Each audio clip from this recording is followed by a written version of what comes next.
Vladimir Komarov, Soyuz 1. On April 22, 1967, Vladimir Komarov walked through the corridors of the Baikonur Cosmodrome, knowing he was likely walking to his death. The 40-year-old Soviet cosmonaut had been selected to pilot Soyuz 1, the first crewed flight of the Soviet Union's new spacecraft, designed to outpace America's Apollo program. But Komarov knew what his superiors were hiding from the public. His friend and fellow cosmonaut Yuri Gagarin had desperately tried to convince mission planners to delay the flight.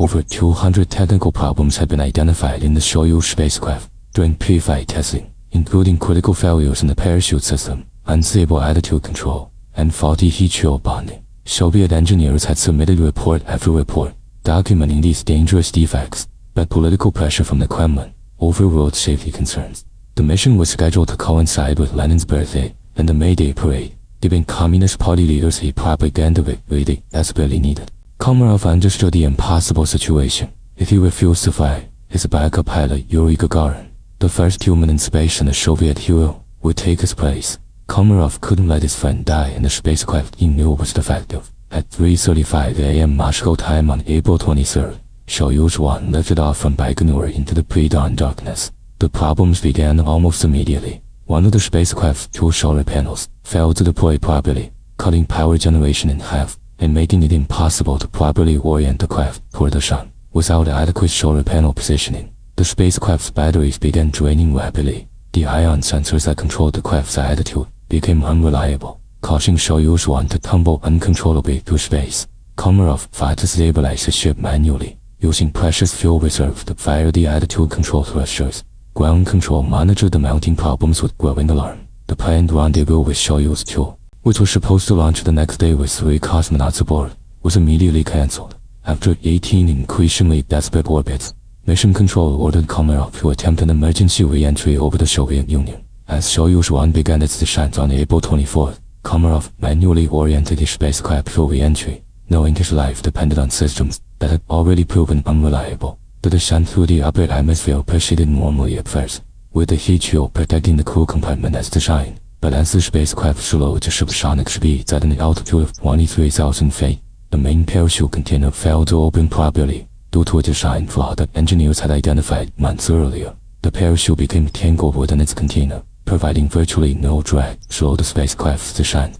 Komarov deployed the backup parachute system, but it immediately became twisted with the partially deployed main chute and the drogue parachute, creating a tangled mess that was completely ineffective. Soviet listening posts on the ground recorded Komarov's final transmissions as he plummeted toward Earth at over 250 miles per hour. He cursed the engineers and officials who had forced him to fly in a defective spacecraft, knowing he had less than a minute to live. At 7:24 a.m., Soyuz 1 struck the ground near Orenburg with tremendous force, creating a crater and instantly igniting the spacecraft's remaining fuel. The impact was so violent that the spherical descent module was completely flattened into a disk, barely a meter high. Komarov's body was burned beyond recognition, fused to the twisted metal of his spacecraft. It took recovery teams hours to separate his remains from the wreckage. His death forced a complete overhaul of the Soviet space program, delaying crewed flight for 18 months, while engineers redesigned the parachute system and addressed hundreds of other safety issues that political pressure had forced them to ignore.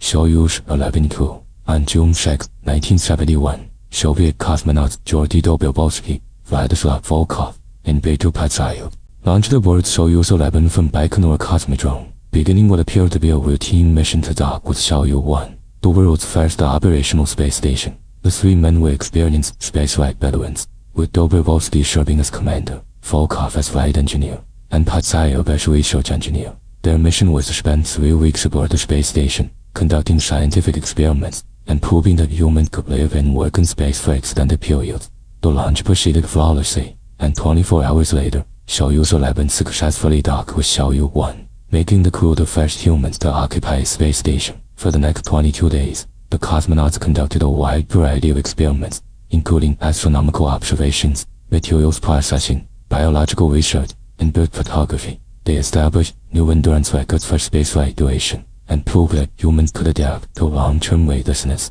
Their daily communication with ground control were upbeat and professional, with no indication of any problems aboard the station. The crew exceeded all their planned objectives, and even requested additional experiments to fill their remaining time.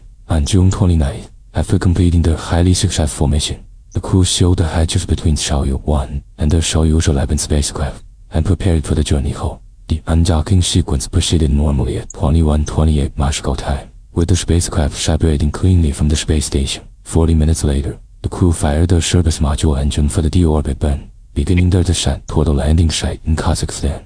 All spacecraft systems appeared to be functioning normally as Soyuz 11 entered the upper atmosphere. The service module and the orbital module separated from the descent module as planned, leaving the 3 cosmonauts sealed inside a small spherical capsule that would carry them through re-entry and landing. The heat shield performed perfectly, protecting the crew compartment from the extreme temperatures generated by atmospheric friction. The drogue parachute deployed at the correct altitude, followed by the main parachute, which opened properly and slowed the spacecraft to a safe descent rate. The soft landing rockets fired automatically just before touchdown, cushioning the impact as Soyuz 11 settled gently onto the Kazakhstan steppe.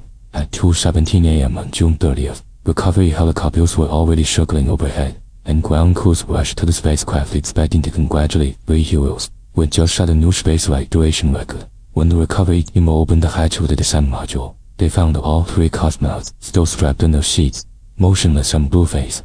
There were no signs of impact trauma or fire, but the men were clearly dead. Medical examination revealed that the crew had suffocated when the pressure equalization valve had opened prematurely during the descent sequence, allowing the cabin atmosphere to vent into the vacuum of space. The valve was designed to equalize cabin pressure with the outside atmosphere just before landing, but it had malfunctioned and opened while the spacecraft was still above the Kármán line at an altitude of 550,000 feet. The cabin depressurized in just 112 seconds, causing rapid decompression that the unprotected crew could not survive. Investigation revealed that the valve had been damaged during the separation sequence when explosive bolts fired to jettison the orbital and service modules.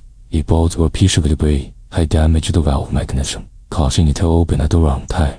The crew had likely lost consciousness within 15 to 20 seconds of decompression beginning and died within a minute from hypoxia. The tragedy led to major changes in Soviet spacecraft design, including reinforced pressure valves and the requirement that crews wear pressure shields during all launch and re-entry operations, a practice that continues today. Challenger disaster, STS-51AL. On the morning of January 28, 1986, Space Shuttle Challenger sat on Launch Pad 39B at Kennedy Space Center, ready for its 10th mission into space. The crew of Chapin included Commander Francis Diggs Scobie, pilot Michael Smith, mission specialist Judith Resnick, Ellison Onizuka, and Ronald McNair, payload specialist Gregory Jarvis, and Krista McAuliffe, a high school teacher from New Hampshire, who had been selected as the first participant in NASA's Teacher in Space program. The launch had been delayed multiple times due to weather conditions and technical issues, creating mounting pressure from NASA management and the media to proceed with the mission. The night before launch, engineers at Morton Vehicle, the company that manufactured the shuttle's solid rocket boosters, discovered that overnight temperatures had dropped to 18 degrees Fahrenheit, far below the minimum temperature at which the rubber O-ring seals on the rocket boosters had been tested. Senior engineers Roger Boisjoli and Alan McDonald strongly recommended postponing the launch, warning that the cold-stiffened O-rings might not seal properly and could allow hot gases to escape from the rocket motors. During the heated teleconference that lasted until midnight, NASA officials challenged Vehicle's concerns, arguing that there was no conclusive proof that cold weather would cause seal failure. Under intense pressure to avoid another delay, Vehicle management overruled their own engineers and gave NASA permission to proceed with the launch. At 11:38 a.m. EST, with hundreds of spectators watching, including McAuliffe's family and students from her school, Challenger lifted off into a clear blue sky.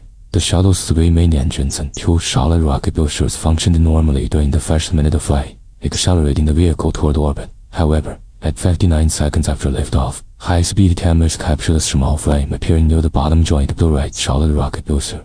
The cold-stiffened O-rings had failed exactly as the engineers had predicted, allowing superheated gas, 5,000 degrees Fahrenheit, to escape and act like a blowtorch against the external fuel tank. The flame rapidly grew larger, burning through the strut that connected the right booster to the external tank and weakening the tank's structural supports. At 72 seconds into the flight, traveling at Mach 1.92 at an altitude of 48,000 feet, the compromised external tank ruptured, releasing thousands of gallons of liquid hydrogen and oxygen that mixed explosively. The massive explosion didn't kill the crew immediately. The crew compartment, built to withstand the forces of launch and re-entry, was thrown clear of the explosion and began falling toward the Atlantic Ocean in a ballistic arc. emergency oxygen systems are activated automatically, and at least some of the crew members were likely conscious during the fall. Pilot Michael Smith was heard saying, "Uh-oh," just before the vehicle broke apart, indicating that the crew was aware something had gone catastrophically wrong. The crew compartment fell for 2 minutes and 45 seconds, reaching a speed of over 200 miles per hour, before striking the ocean surface 18 miles offshore. The impact with the water was unsurvivable, killing all 7 crew members instantly. NASA suspended shuttle flights for 32 months, while the Presidential Commission investigated the accident and implemented design changes to prevent similar failures. The solid rocket boosters were completely redesigned with improved O-ring seals and joint heaters to ensure proper sealing in cold weather. Columbia disaster. STS-107. On January 16, 2003, Space Shuttle Columbia lifted off from Kennedy Space Center, carrying a crew of 7 astronauts on a 16-day scientific research mission, designated STS-107. The crew included Commander Rick Husband, pilot William McCool, mission specialists Kalpana Chawla, David Brown, Laurel Clark, Michael Anderson, and payload specialist Alan Ramon. The mission was dedicated to scientific research, with the crew operating over 80 experiments in a research module housed in Columbia's cargo bay. During the launch, cameras captured what appeared to be a large piece of foam insulation, breaking away from the external fuel tank's bipod ramp area and striking Columbia's left wing leading edge. The impact occurred 81.7 seconds after liftoff, when the shuttle was traveling at approximately 1,568 miles per hour, at an altitude of 65,000 feet. The foam piece weighed approximately 1.67 pounds and measured about 21 by 27 inches, making it much larger than typical debris that occasionally separated from the external tank. NASA engineers reviewed a high-speed film footage of the impact, but concluded that foam strikes were a common occurrence that had never caused significant damage on previous missions. The debris assessment team, composed of engineers from NASA and Boeing, requested high-resolution images of Columbia's wing from military satellites or telescopes to assess the extent of any damage. However, shuttle program managers denied this request, stating that even if damage was found, nothing could be done to repair it, since Columbia was not equipped for major repairs and could not reach the International Space Station. This decision would prove fatal, as the foam strike had indeed caused serious damage to the wing's thermal protection system. The impact had created a hole approximately 6 to 10 inches in diameter in one of the reinforced carbon panels that protected the wing's leading edge during re-entry. For the next 16 days, the crew conducted their scientific experiments completely unaware that their spacecraft had been fatally damaged. They completed all planned research activities, working in shifts around the clock to maximize the scientific return from their mission. Their daily communications with mission control were routine and upbeat, with no indication that anyone suspected a problem with the shuttle. On February 1, 2003, Columbia began its re-entry sequence over the Pacific Ocean, firing its orbital maneuvering system engines to slow down and drop out of orbit. As the shuttle descended to the upper atmosphere at over 17,000 miles per hour, it began encountering the first wisps of atmospheric gas that would gradually slow it down to friction. At first, re-entry proceeded normally, with the crew following standard procedures for landing at Kennedy Space Center. However, as Columbia descended to increasingly dense atmosphere, superheated plasma began flowing through the hole in the left wing's leading edge. The temperature inside the wing structure quickly reached over 2,500 degrees Fahrenheit, far exceeding the melting point of aluminum and causing the wing's internal framework to fail. Sensors throughout the left side of the spacecraft began registering abnormal temperature readings and system failures, but the crew was not immediately aware of the severity of the situation. At 8:59 a.m. EST, while traveling over Texas at an altitude of 207,000 feet, Columbia's left wing finally separated from the fuselage due to the structural damage caused by the superheated gas intrusion. The shuttle immediately became uncontrollable and broke apart due to aerodynamic forces, with debris scattered across Texas and Louisiana. The crew compartment was destroyed in the breakup, and all 7 astronauts died instantly. The accident investigation led to major changes in shuttle operations, including detailed inspections of the thermal protection system on every mission, and the capability to repair minor damage while in orbit. X-15, Flight 36597. On November 15, 1967, U.S. Air Force Major Michael J. Adams climbed into the cockpit of X-15-3 at Edwards Air Force Base for what would be his 7th flight in the experimental rocket plane. The 37-year-old test pilot had been selected for the X-15 program based on his exceptional skills flying high-performance aircraft, and he was being considered for NASA's Astronaut Corps. The X-15 was designed to explore the boundary between atmospheric flight and space flight, reaching altitudes about 50 miles, where conventional aircraft could not operate. Adams' mission, designated Flight 36597, called for him to reach an altitude of 250,000 feet, while testing a new ultraviolet stellar photography experiment and evaluating the aircraft's reaction controls in the near vacuum of space. The flight plan seemed routine by X-15 standards, but several factors would combine to create a deadly situation. At 10:30 a.m., Adams' X-15 was released from the wing of a modified B-52 bomber. At 45,000 feet over the Mojave Desert, he immediately ignited the XLR-99 rocket engine, which produced 57,000 pounds of thrust and accelerated the aircraft to over 3,800 miles per hour. As the X-15 climbed steeply through the atmosphere, Adams reported normal engine performance and aircraft handling. The rocket plane reached its planned altitude of 266,000 feet, officially entering space, and making Adams the first person to die during the spaceflight. However, during the high-altitude portion of the flight, something went wrong with the aircraft's attitude control system. The X-15 began an inadvertent yaw motion that Adams initially didn't recognize, because the thin atmosphere at that altitude provided almost no aerodynamic feedback. The spacecraft's reaction control system, designed to provide control in space, was not functioning properly, and Adams found himself in a slowly developing emergency that would prove fatal. As the X-15 began its descent back into the atmosphere, the yaw motion became more pronounced, causing the aircraft to enter a spin. Adams attempted to correct the problem using the aircraft's conventional aerodynamic controls, but at such high altitude and speed, they were largely ineffective. Ground controllers at Edwards Air Force Base tracked the aircraft's erratic flight path on radar and tried to provide guidance, but communications were intermittent due to the plasma sheet surrounding the hypersonic aircraft. As the X-15 descended to 200,000 feet, it began encountering thicker atmosphere, which should have allowed Adams to regain control using conventional flight controls. However, the aircraft's angle of attack had become so extreme that it was essentially flying sideways through the air at over 3,000 miles per hour.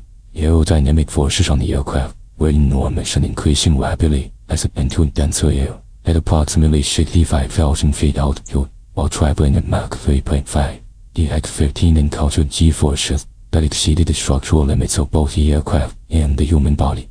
The aircraft began to break apart under the extreme aerodynamic load, with pieces separating from the main fuselage. Adams, subjected to forces exceeding 15 Gs, likely lost consciousness before the aircraft's final breakup. The main wreckage of X-15 impacted the ground near Johannesburg, California, creating a crater several feet deep. Adams's body was found still strapped in his ejection seat, but the seat had never been activated. Investigation revealed that the aircraft's adaptive flight control system had malfunctioned during the high-altitude portion of the flight, initiating the yaw motion that Adams was unable to correct. The tragedy led to improvements in pilot training for high-altitude flight and better backup control systems for spacecraft operating at the edge of the atmosphere. Adams was posthumously awarded the Astronaut wings for his flight, becoming the first person to earn them by dying in space. If you enjoyed this video, subscribe for similar ones and feel free to drop suggestions for the next video in the comments.